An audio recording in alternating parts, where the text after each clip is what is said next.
இருக்கிறவரும் இருந்தவரும் வருகிறவருமா இருக்கிற சர்வ வல்லமையுள்ள தேவாதி தேவனுடைய நாமத்தினால வாழ்த்தி கானான் தேசத்தின் எதிரிகள் என்கிற பதிவின் மூலமாய் உங்களோடு பேச வந்திருக்கிறேன். தியானிக்கலாமா? தேவன் இஸ்ரவேல் ஜனங்களுக்கு பாலும் தேனும் ஓடுகிற தேசமாகிய கானான் தேசத்தை வாக்களித்தார். அதை சுதந்திரிக்கிறதற்காக மோசையின் மூலமாய் வழி நடத்தி கொண்டு வந்தார். இதெல்லாம் நமக்கு தெரிஞ்சதுதான். ஆனா தேவன் அவர்களுக்கு ஒரு விதிமுறைகளை வைத்திருந்தார். பாலும் தேனும் ஓடுகிற ஒரு தேசத்தை கட்டளையிட்டு அதுல உள்ள எதிரிகளை முறியடிக்க வேண்டும், அவர்களை அழிக்க வேண்டும் என்கிற ஒரு திட்டத்தை கொடுத்திருந்தார். இஸ்ரவேல் ஜனங்கள் அவர்கள் வழிநடத்தி வந்த அவர்கள் பெறப்போகிற வாழ்வு எப்படிப்பட்டது என்றால், ஒரு அருள்மாரியான வாழ்வு, வழிந்தோடுகிற வாழ்வு, வெற்றியுள்ள வாழ்வு. இதெல்லாம் கானான் தேசத்துடைய சிறப்பா இருந்துச்சு.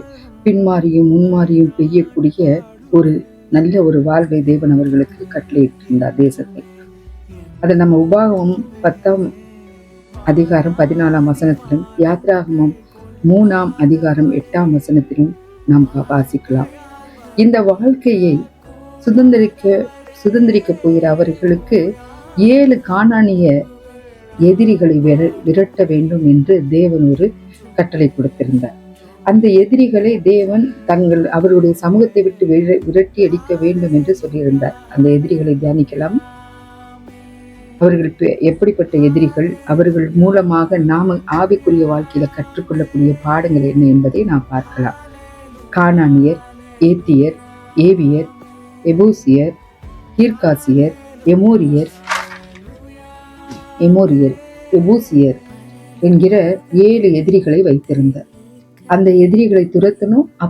அப்புறம் போய் அந்த கானான் தேசத்தை சுதந்திரித்து அவங்க வாழணும். தேவன் அது வாக்குத்தத்தம் பண்ணியிருந்தார்.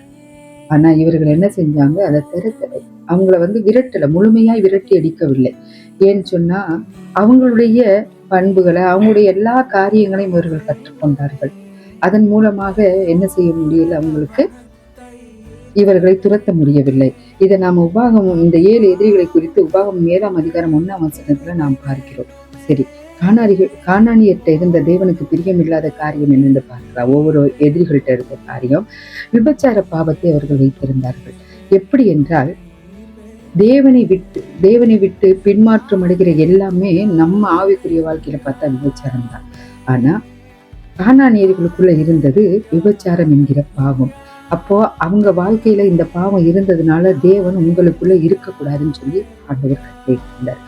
அதுக்கு ஏத்தியத்தை பார்த்தீங்கன்னா, உடைந்த குடும்ப வாழ்வுகள், ஒரு சமாதானம் இல்லாத ஒரு வாழ்வுகள் அவங்கள்ட்ட காணப்பட்டுச்சு.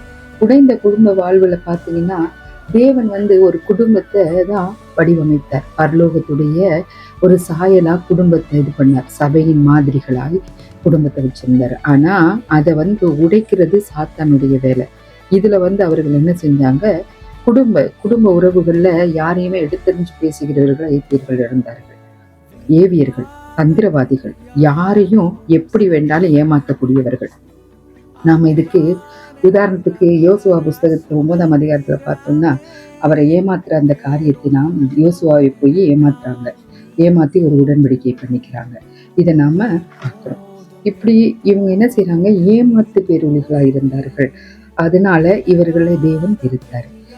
அடுத்ததாக பாத்தீங்கன்னா, பெர்சியர், ஒழுங்கின்மையான வாழ்க்கை, ஒரு ஒழுக்கமான வாழ்க்கை அவங்கள்ட்ட இல்லை.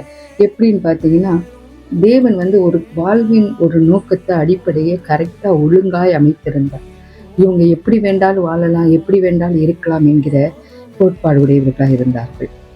அடுத்ததாக கீர்காசி, அவங்க பயம் நிறைந்த வாழ்க்கை, எதுக்கெடுத்தாலும் பயம், அவிவிசுவாசம், இப்படிப்பட்ட வாழ்க்கை உள்ளவர்களாக இருந்தார்கள்.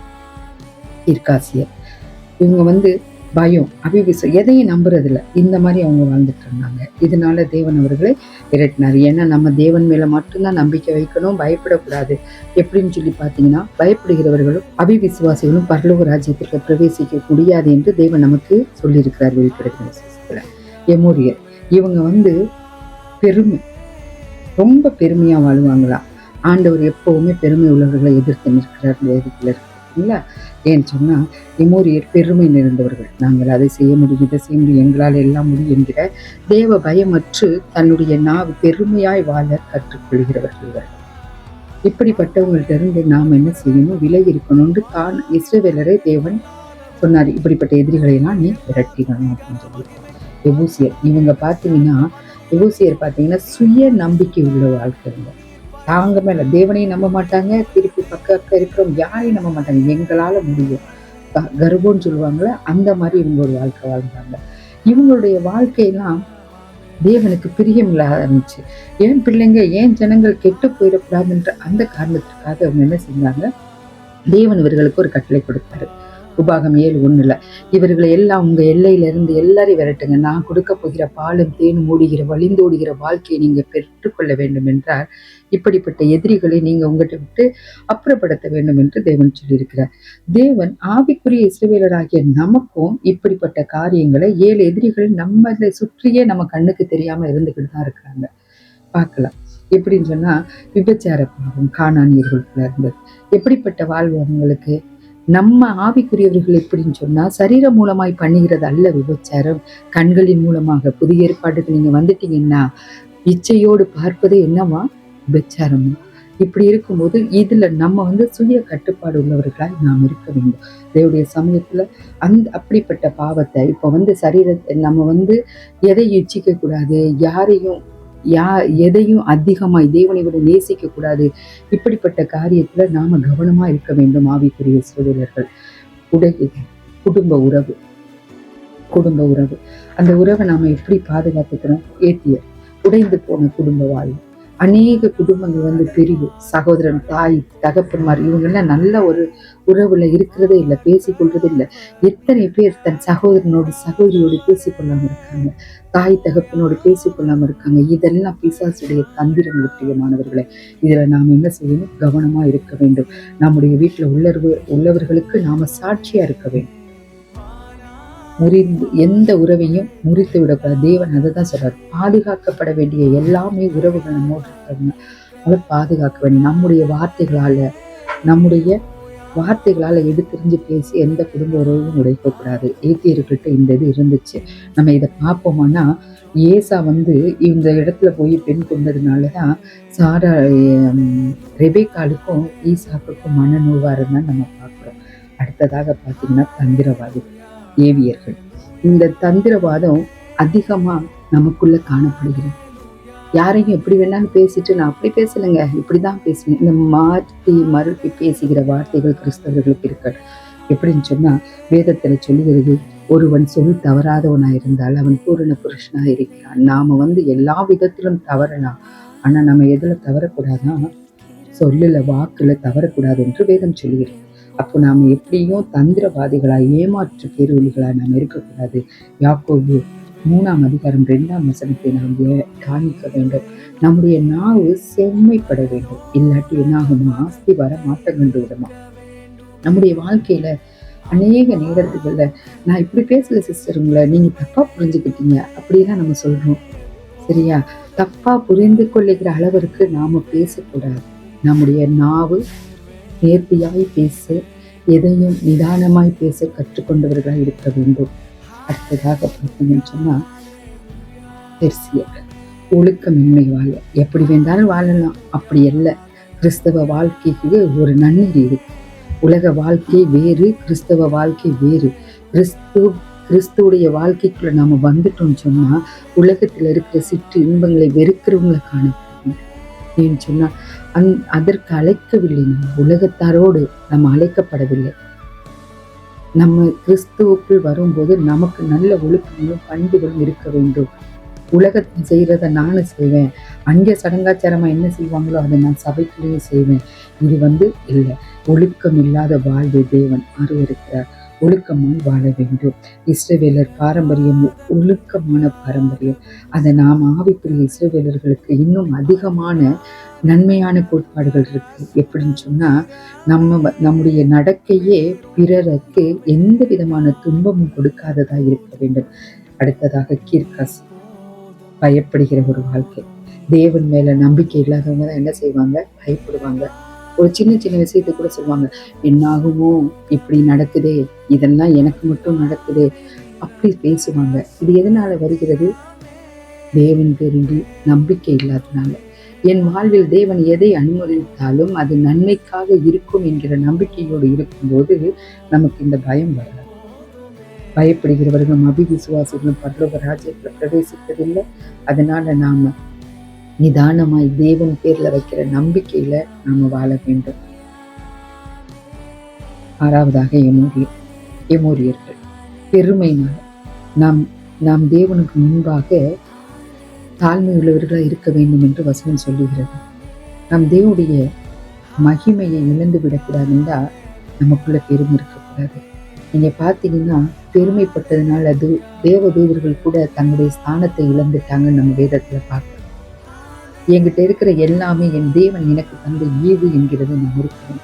என்னுடைய டேலண்ட், என்னுடைய படிப்பு, என்னுடைய தகுதி, என்னுடைய வேலை எல்லாமே என்னால் அல்ல, என் தேவனால் உண்டான ஈவு என்கிற ஒரு பெருமை இல்லாத வாழ்வு வாழ வேண்டும்.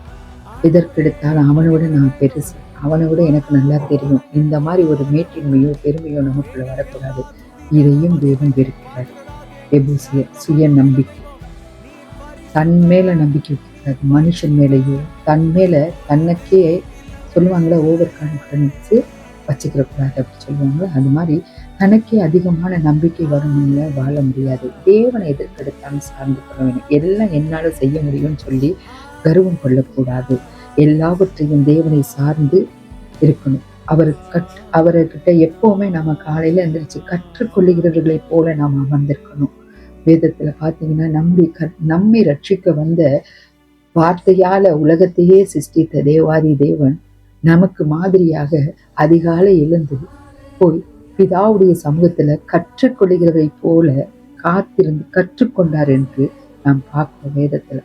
அப்ப சுயமா என்னால எல்லாம் முடியும்னு நீங்க நினைக்கக்கூடாது. தேவனுடைய சமூகத்துல நாம் ஒரு சிறு பிள்ளைகளாய் மாறிவிட வேண்டும்.